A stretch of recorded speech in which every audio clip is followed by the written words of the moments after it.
يرفع الله الذين آمنوا منكم والذين أوتوا العلم درجات والله بما تعملون خبير. Bismillahirrahmanirrahim. Assalamualaikum warahmatullahi wabarakatuh. Alhamdulillah wassalatu wassalam ala rasulillah amma ba'd. Alhamdulillah adik-adik, kita masih diberi kesehatan oleh Allah Subhanahu wa ta'ala sehingga kita masih bisa melaksanakan pembelajaran meskipun jarak jauh ya adik-adik.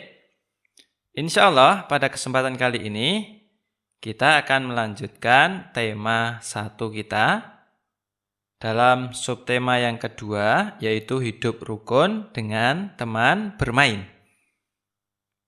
Sudah siap belajar hari ini adik-adik? Mari kita lanjutkan. Insyaallah dalam pelajaran kali ini Ustadz akan menyampaikan materi, kemudian soal-soal, dan juga yang terakhir Ustadz akan membawakan rangkuman dari apa yang telah kita pelajari pada hari ini. Langsung saja, pada pelajaran awal ini ada sebuah bacaan tentang Hari Raya Idul Adha. Kalian simak baik-baik ya. Perayaan Hari Raya Idul Adha akan dimeriahkan dengan makan siang bersama warga dan fakir miskin di sekitar kampung. Oleh karena itu, anak-anak, ibu-ibu, bapak-bapak, semua sibuk mempersiapkan peralatan makan, tempat, dan segala sesuatu yang dibutuhkan untuk lancarnya acara tersebut. Hamzah juga memeriahkan perayaan Hari Raya Idul Adha. Ia bersama teman-temannya mengatur acara supaya terlaksana dengan baik. Nah, sebentar lagi kita akan merayakan Hari Raya Idul Adha insyaallah ta'ala. Dipersiapkan mulai sekarang ya adik-adik. Baik, di sini sudah ada sebuah sajak. Apa itu sajak adik-adik? Siapa yang tahu? Ya, sajak itu mirip-mirip dengan puisi adik-adik. Itu sebuah bacaan yang bagus, ya, kata-katanya indah, dan yang lain-lainnya. Sekarang di sini sudah ada sajak yang judulnya Ku Dengar Adzan. Ini dibuat oleh ustadzah-ustadzah di TKIP Al-Madinah. Ustadz akan bacakan, kalian simak. Ku dengar adzan. Ku dengar adzan berkumandang, menggema di seluruh alam. Itulah panggilan bagi umat Islam agar sholat wajib ditunaikan. Ayo, teman-teman, tinggalkan kesibukan. Sholat kita tegakkan untuk meraih kemenangan. Nah, itulah yang namanya sajak adik-adik. Dibaca dengan semangat sesuai dengan tema dari bacaan tersebut. Adik-adik bisa kan seperti itu? Coba nanti adik-adik praktekkan ya. Nanti direkam, terus dikirim deh.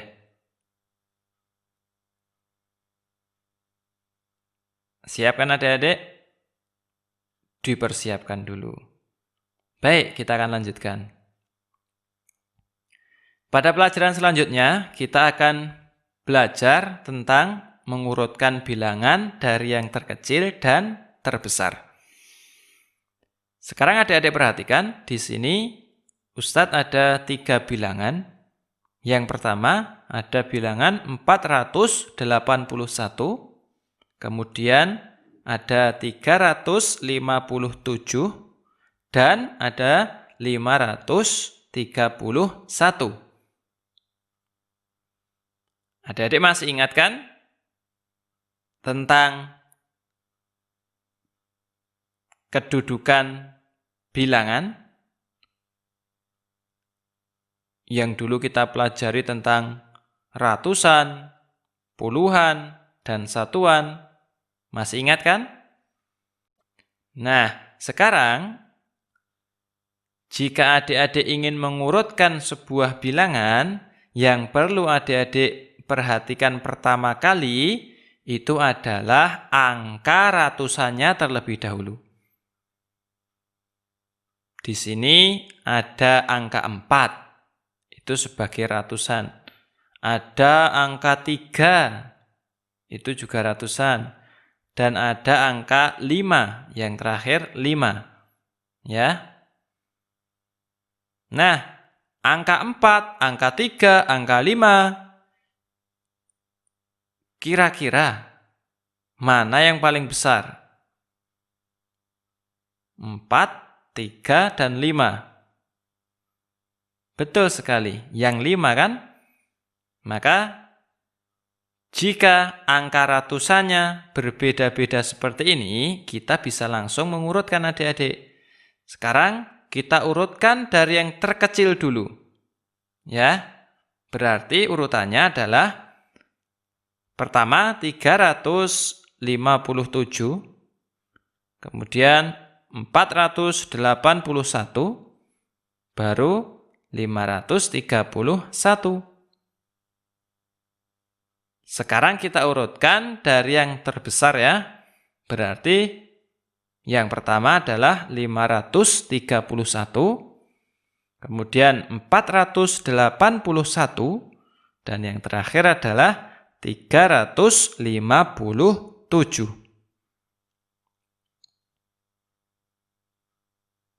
Mudah kan adik-adik? Itu kalau angka pada tempat ratusannya berbeda-beda ya. Kita langsung bisa mengurutkan. Nah, sekarang kita lihat contoh latihan soalnya. Penonton acara perlombaan hafalan Al-Quran cukup banyak. Pada acara perlombaan hafalan Al-Quran juga diundang warga dari satu RW. Bagian konsumsi menyediakan snack, nasi, dan minuman. Ada 362 snack, ada 356 nasi, dan ada 348 air mineral. Coba kalian urutkan dari yang paling kecil. Tapi ingat, di sini ada hal penting yang harus kalian perhatikan. Cara untuk mengurutkan beberapa bilangan, ini kan ada 3 bilangan kan? Nah, itu kalian bisa lakukan dengan kalian bandingkan nilai ratusan terlebih dahulu, kemudian nilai puluhan, kemudian nilai satuan. Ya, urutannya seperti itu. Jadi urutannya kalian bandingkan dulu nilai ratusan, kemudian nilai puluhan, baru nilai satuan. Paham adik-adik? Mari kita lanjutkan. Lihat, kita bahas soal yang tadi. Tadi ada 362, kemudian ada 356, dan ada 348. Jika kita lihat angka-angka ratusannya, ternyata semuanya sama ya adik-adik ya. Semuanya angkanya 3, 3, dan 3. Nah, Jika sama seperti ini, maka kita harus melihat ke tempat puluhan. Jangan langsung ke satuan. Lihat dulu ke tempat puluhan. Harus urut ya. Yang dilihat pertama adalah ratusan. Kemudian kalau sama kita lihat puluhan. Kalau puluhannya sama, baru melihat ke satuan. Nanti kita baru bisa mengurutkan. Nah, sekarang perhatikan. Jika kita urutkan dari yang terbesar menuju yang terkecil, berarti mana adik-adik? Yang pertama adalah 362. Kemudian 356. Dan yang terakhir 348. Sekarang kita balik. Jika kita urutkan dari yang terkecil, berarti 348, 356, dan 362. Paham kan adik-adik? Insya Allah mudah ya. Sekarang kalian lihat gambar berikut. Kalian hitung ya jumlah masing-masing gambar itu. Yang atas itu adalah gambar lembaran-lembaran kertas. Itu satu tumpuk itu ada 10 kertas. Sedangkan kalau satu tumpuk yang tinggi itu ada 100 ya. Nanti kalian hitung bersama orang tua kalian. Dan yang kedua ada balok-balok adik-adik. Nah, nanti adik-adik coba urutkan mana urutan yang tepat. Jika kalian diminta mengurutkan dari yang terkecil. Ingat ya, dari yang terkecil. Baik, kita lanjutkan. Coba kalian beri tanda centang pada gambar yang menunjukkan sikap rukun dan berbuat kebaikan. Mana gambarnya? Ini gambarnya. Yang pertama, ini ada gambar anak-anak sedang bermain sepak bola bersama. Berarti tandanya apa adik-adik? Centang atau silang? Centang. Kemudian yang kedua, ini ada gambar dua orang anak yang sedang berdiskusi. Mereka sedang berdiskusi tentang permainan apa yang akan mereka lakukan. Atau permainan apa yang akan mereka mainkan. Nah, berarti tanda yang sesuai apa adik-adik? Centang juga. Dan yang terakhir ini ada dua anak yang akan bermain bersama. Berarti tandanya adalah centang juga. Mudah kan adik-adik? Kalian bisa kan membedakan mana sikap-sikap yang menunjukkan hidup rukun dan mana sikap-sikap yang menunjukkan tidak rukun. Kalau sudah bisa membedakan, dipraktekkan ya. Alhamdulillah. Kita lanjutkan adik-adik. Sekarang contoh penerapan hidup rukun dengan teman bermain. Apa saja itu? Yang pertama, kita bermain dengan teman dari berbagai suku daerah. Ya, kita tidak membeda-bedakan. Saya nggak mau kalau main dengan suku Jawa misalkan. Atau saya nggak mau bermain dengan orang yang berasal dari daerah Jawa Barat misalkan. Tidak boleh adik-adik. Tidak boleh membeda-bedakan teman. Yang kedua adalah kita menjaga kekompakan dengan teman saat bermain. dijaga kebersamaannya. Yang ketiga, kita tidak mengejek teman yang kalah bermain. Ya, tidak boleh. Meskipun kalian menang, nggak boleh sombong. Kemudian kalian mengejek teman yang kalah, tidak boleh. Ya, dijaga perasaan temannya. Dan yang keempat adalah kita hendaknya mau menerima kekurangan dari teman-teman kita. Misalkan ada teman kita yang agak pendek, ya kita terima, tidak boleh diejek. Ada teman kita yang gendut misalkan, jangan diejek, ya tetap kita ajak bermain dan semisalnya. Mari kita lanjutkan. Persatuan dan kekompakan itu sangat diperlukan ya adik-adik ketika kita melakukan permainan. Apakah kamu suka bermain lari-lari dengan temanmu? Kalau anak laki-laki pasti suka ini. Mungkin juga anak perempuan suka juga. Ya. Ayo kita belajar lagi tentang cara berlari dengan benar, ya. Mari kita lihat.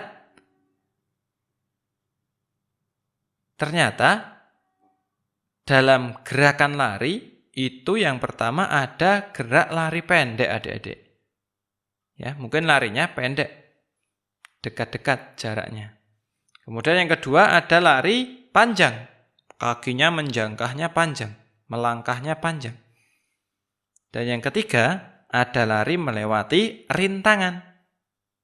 Kalau di contoh sini, ini rintangannya adalah ban bekas. Tapi adik-adik bisa menggunakan alat-alat lainnya. Yang penting aman ya. Jangan menggunakan alat-alat yang berbahaya. Misalkan kursi yang tinggi, jangan, berbahaya.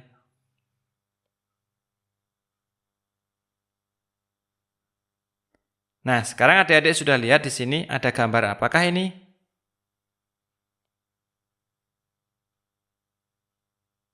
Ternyata mereka sedang bermain permainan bentengan.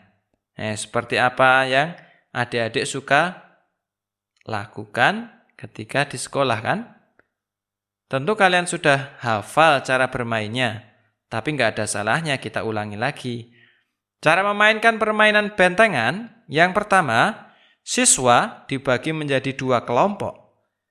Banyaknya pemain setiap kelompok sesuai dengan kondisi lapangan. Kalau lapangannya luas, ya bolehlah semuanya main.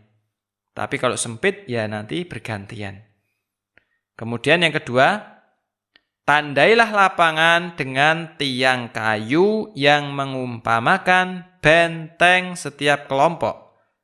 Atau ustadz atau ustadzah juga bisa menggunakan alat lain sesuai kondisi sekolah kita ya. Misalkan dengan pohon yang hidup atau benda-benda yang lainnya. Yang ketiga, para pemain menempati lokasi yang sudah ditentukan, yaitu berupa benteng setiap kelompok. Benteng tadi ditandai dengan tonggak kayu atau yang semisalnya ya adik-adik. Kemudian cara yang keempat adalah pemain yang keluar dari benteng itu dianggap sebagai pemain penyerbu.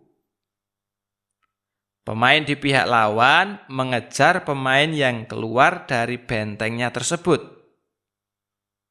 Apabila pemain tersebut tersentuh tangannya, maka dijadikan sebagai tawanan lawan. Ya, jika ada pemain yang keluar tadi bisa ditangkap atau bisa disentuh, maka dia menjadi tawanan.